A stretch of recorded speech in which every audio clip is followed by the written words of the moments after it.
32 साल का एक जर्नलिस्ट रात को घर से निकलता है। वो एक दोस्त से मिलने जा रहा है और हैरानी की बात यह है कि वो वापस कभी नहीं लौटता। उनका नाम था मुकेश चंद्रकर। वो बस्तर जंक्शन नाम का एक यूट्यूब चैनल चलाते थे। उनके चैनल पे करीब 1.66 लाख सब्सक्राइबर्स थे। मुकेश ने छत्तीसगढ़ के इंटीरियर में हो रहा एक सड़क निर्माण स्कैम एक्सपोज किया। प्रोजेक्ट की वैल्यू थी करीब 120 करोड़ रुपए। इतनी बड़ी स्टोरी थी कि स्टेट गवर्नमेंट को इंक्वायरी ऑर्डर करनी पड़ी। 3 दिन बाद 3 जनवरी 2025 को उनकी बॉडी मिलती है एक कॉन्ट्रैक्टर के कंपाउंड में, सेप्टिक टैंक के अंदर, और उसके ऊपर एक फ्रेशली कॉन्क्रीटेड स्लैब। पत्रकार मुकेश चंद्राकर की हत्या की। And the chilling murder of a journalist Mukesh Chandrakar in Chhattisgarh. पत्रकार मुकेश चंद्राकर को इतनी बर्बरता बेरहमी से मारा। मेन अक्यूज निकला उनका अपना कजिन सुरेश चंद्रकर, वही कॉन्ट्रैक्टर जिसका स्कैम मुकेश ने एक्सपोज किया था। ये है लोकल करप्शन को एक्सपोज करने की कीमत। लेकिन अगर हम ये सेम चीज के लिए चाइना पे नजर डालते हैं, वहाँ अगर एक लोकल जर्नलिस्ट अपने शहर में किसी फैक्ट्री का पोल्यूशन स्कैम एक्सपोज करता है, या सिंपली एक टूटी हुई सड़क, एक पॉट होल,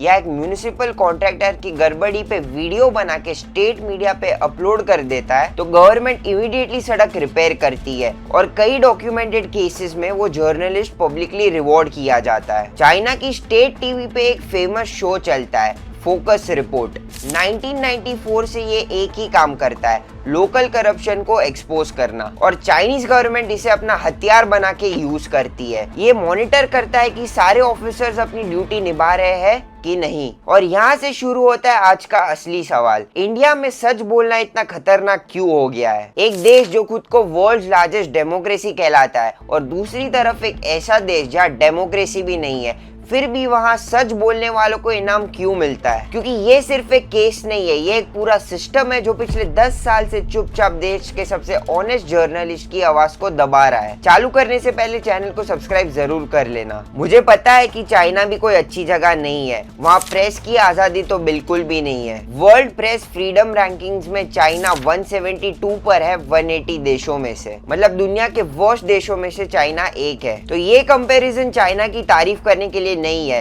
ये इंडिया को एक आईना दिखाने के लिए है। क्योंकि अगर एक डिक्टेटरशिप भी अपने लोकल जर्नलिस्ट को एक टूल की तरह यूज कर सकती है, तो एक डेमोक्रेसी को अपने जर्नलिस्ट को कम से कम आवाज उठानी देनी चाहिए। आज के इंडिया में सच बोलने की कीमत अक्सर जर्नलिस्ट की जान होती है। एक दलित लड़की के गैंग रेप की रिपोर्टिंग करने जाओ तो एक टेरर लॉ लगाया जाता है और 28 महीने की जेल हो जाती है। कश्मीर में शांति की बात करो तो अपने ही ऑफिस के बाहर गोली से मारे जाओगे। ये अलग अलग केसेस नहीं है, ये एक सिस्टम की चाल है ताकि कोई असली प्रॉब्लम्स ना उठाए। सवाल एक ही है, क्यों? एक ऐसा देश जहां प्रेस की आजादी आर्टिकल 19(1)(a) में कॉन्स्टिट्यूशनली लिखी गई है, जहां सुप्रीम कोर्ट बार बार प्रेस फ्रीडम की बात करता है, फिर भी जर्नलिस्ट एक एक करके क्यों मारे जाते हैं?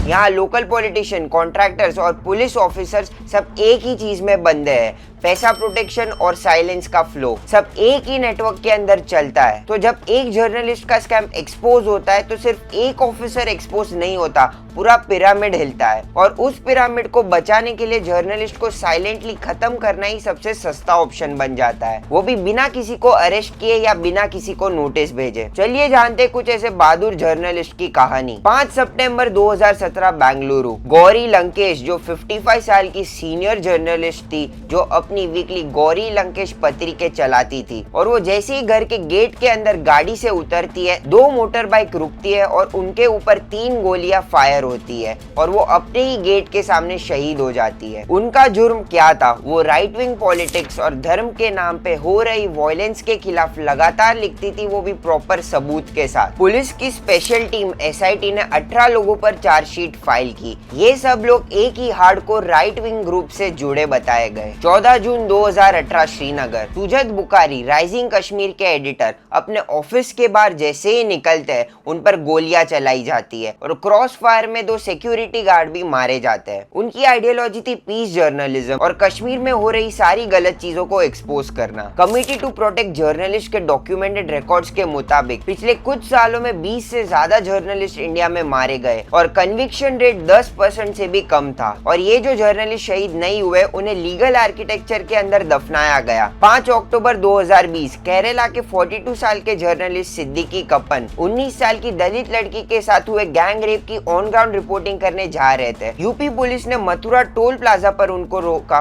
और अनलॉफुल एक्टिविटी प्रिवेंशन एक्ट के तहत उन पे चार्जेस लगा दिए। ये कानून ऑर्गेनाइज्ड टेररिज्म के लिए बनाया है। इसके कारण उन्हें जेल में 28 महीने बिताने पड़े, करीबन 2 साल और 4 महीने, बिना किसी ट्रायल के, बिना किसी कन्विक्शन के। सुप्रीम कोर्ट को ये केस में खुद इंटरवीन करना पड़ा। श्रीनगर के जर्नलिस्ट फहाद शाह, जो कि एडिटर है द कश्मीर वाला के, एक इंडिपेंडेंट डिजिटल पब्लिकेशन जो कश्मीर की ग्राउंड रियलिटी कवर करता है, फरवरी 2022 में वो अरेस्ट हुए। उन पे UAPA plus public safety act के चार्जेस लगे, एक प्रिवेंटिव डिटेंशन लॉ जो ट्रायल की रिक्वायरमेंट ही एलिमिनेट कर देता है। उन्हें 658 डेज जेल में बिताने पड़े, लगभग 2 साल। इस दौरान कश्मीर वाला पूरी तरह से ब्लॉक हो गया, वेबसाइट गायब हो गई, डोमेन भी गायब हो गया। नवंबर 2023 में उनको बेल मिली, लेकिन पब्लिकेशन पहले ही खत्म हो चुकी थी। जर्नलिस्ट को मारने की जरूरत ही नहीं पड़ती, उन्हें लीगल मैटर्स के अंदर दफनाया जाता है। पर सिस्टम्स ये काम कैसे करता है? ना कोई मास अरेस्ट होते हैं, ना कोई सरकारी सेंसरशिप, ना चाइना जैसे इंटरनेट बैन। फिर भी जर्नलिस्ट एक एक करके क्यों चुप हो जाते हैं? इसका एक ही नाम है चिलिंग इफेक्ट। जब गौरी लंकेश के किलर्स को 8 साल बाद भी सजा नहीं मिली, जब सिद्दीकी कप्पन बिना किसी कन्विक्शन के 28 महीने जेल में बिताते हैं, बाकी के 100 जर्नलिस्ट खुद म खुद ही शांत हो जाते हैं। स्टेट को और किसी को अरेस्ट करने की जरूरत ही नहीं पड़ती। ये है इस सिस्टम की सबसे खतरनाक बात। एक जन को अरेस्ट करने पे 1000 लोग अपने आप ही चुप हो जाते हैं। ये स्टेट के लिए सबसे सस्ता और सबसे आसान तरीका है सच को दबाने का। और इसलिए इंडिया के अंदर मणिपुर के विलेजेस में, कश्मीर की वैलीज में असली ग्राउंड रिपोर्टिंग लगभग खत्म हो गई है। हमारे कॉन्स्टिट्यूशन ने प्रेस फ्रीडम का जो वादा किया है आर्टिकल 19 में, उसके ऊपर आज एक खामोशी का कब्रिस्तान बन चुका है। प्रॉब्लम समझना इजी है, मुश्किल है सॉल्यूशन। और अगर हम सिर्फ मारना और जेल जाना दिखा के वीडियो खत्म कर दे तो हम भी वही नाउम्मीद बेच रहे हैं जो स्टेट चाहती है। तो इसके 2 सॉल्यूशंस है जो हम लोग और सरकार दोनों अप्लाई कर सकती है। पहला,